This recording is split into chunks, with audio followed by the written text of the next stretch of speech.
All right, folks, this is our third briefing of the day. At this point, we're going to hear from Mayor John Cooper. Chief Drake is also here, as well as Chief Swan and District Attorney Funk. At this time, Mayor John Cooper. Well, thank you, Don. Laura and I want to express our grief and our city's grief on this unexpected day, this worst day. But let us love each other and support each other and hug each other and pray for each other and pray for our families. But also let us praise our first responders. 14 minutes, I believe under fire, running to gunfire. And then I want to thank the seamless response for federal and state authorities from our police and fire department. So this morning I was in Boston to see my own son's sporting event, and now I am overwhelmed at the thought of the loss of these families, of the future lost by these children and their families. And the leading cause of kids get death now is guns and gunfire. And that is unacceptable. But I want to thank the fast response of our officers. Guns are quick. They don't give you much time. So even in a remarkably fast response, there was not enough time. And those guns stole precious lives from us today in Nashville. And in this dark hour, let us support each other. Let us go and hug our children a little bit closer tonight. And thank you all for being here, and I want to ask Chief Drake to come and give us an update. Thank you, Mayor Cooper. Again, thank you all for being here. Just an update from today's press conference. We've identified the shooter as Audrey Hale, 28-year-old female that lived in the Nashville area. We have investigations ongoing now at the residence on Brightwood Avenue, and we have made contact with the father that lived at that residence and are putting together more information. We've also determined there were maps drawn of the school in detail of surveillance, entry points, etc.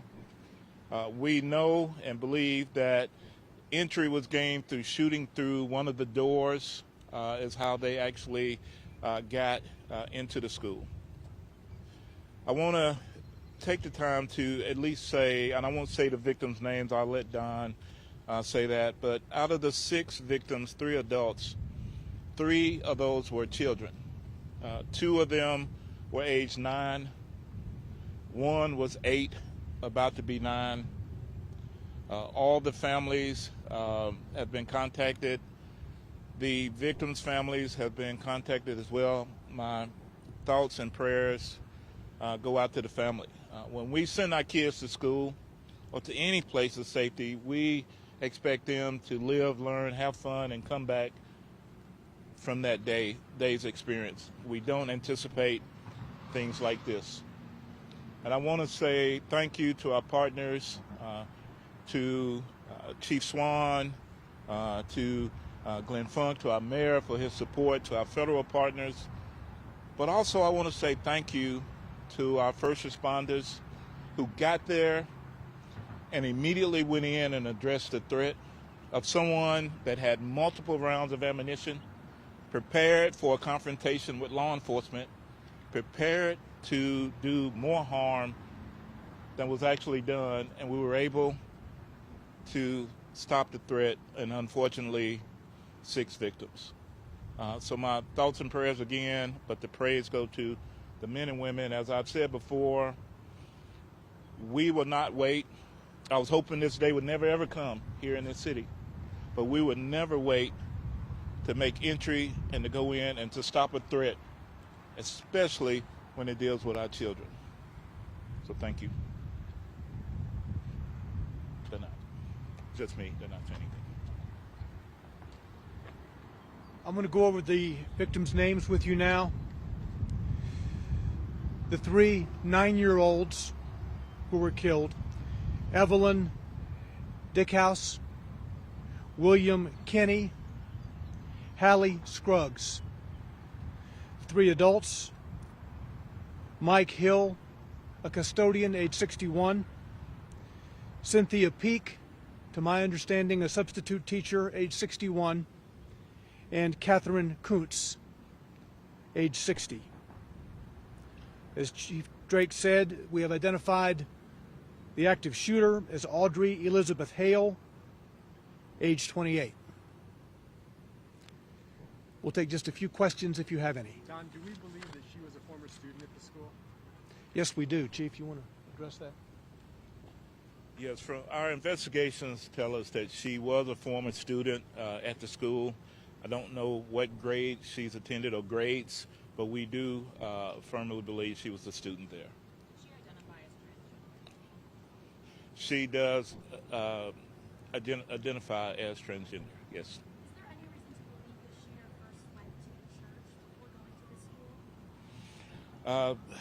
I can't give you that information. Well, unsure. We know that the minute the calls came in, we responded to the church, so to the school.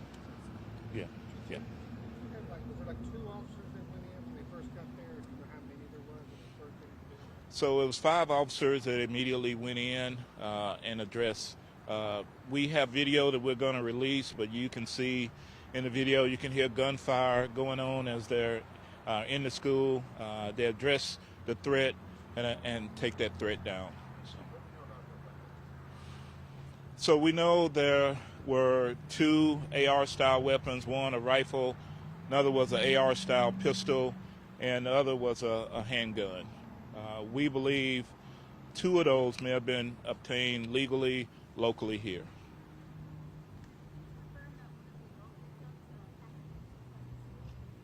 Was what? There was some, I don't know her exact capacity within the school, but it was higher up in the echelon.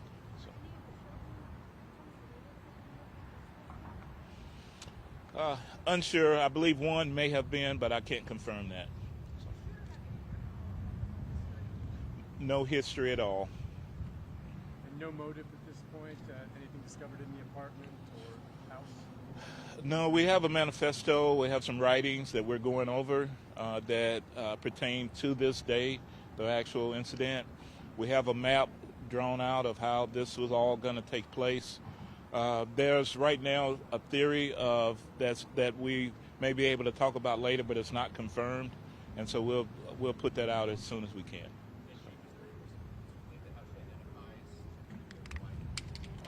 I'm sorry, I knocked someone's mic over. I didn't hear you. Say that again, sir.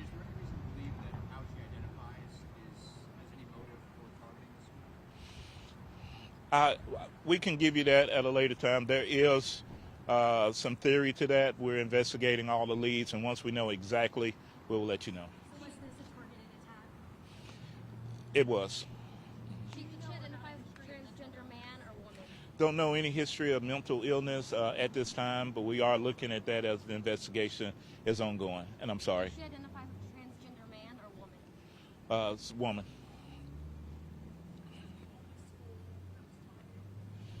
It was the only school that was targeted. There was another location that was mentioned, but because of a threat assessment by the suspect, too much security, they decided not to. And that area was here in Nashville, so we're continuing with that investigation as well. Right now, we believe it's a lone assailant, and we don't anticipate any further damage at this time, but we're still investigating. The Brightwood address, she lived there with her parents? Or? Yes, yes. Mm-hmm. Okay. Thank you. So the scene is going to be processed throughout the night, probably into tomorrow. This is an extensive scene. As you know, she entered the building, which is one structure. The church and the school are in one building. She entered on the lower floor There were shots fired on the lower floor before she went to the upper level, and it was on the upper level where she was confronted by police and killed. So understand the scene processing will take place over at least 2 days, today and tomorrow. And we'll have more details for you, including the release of video, perhaps tonight, but if not tonight, certainly tomorrow. Thank you.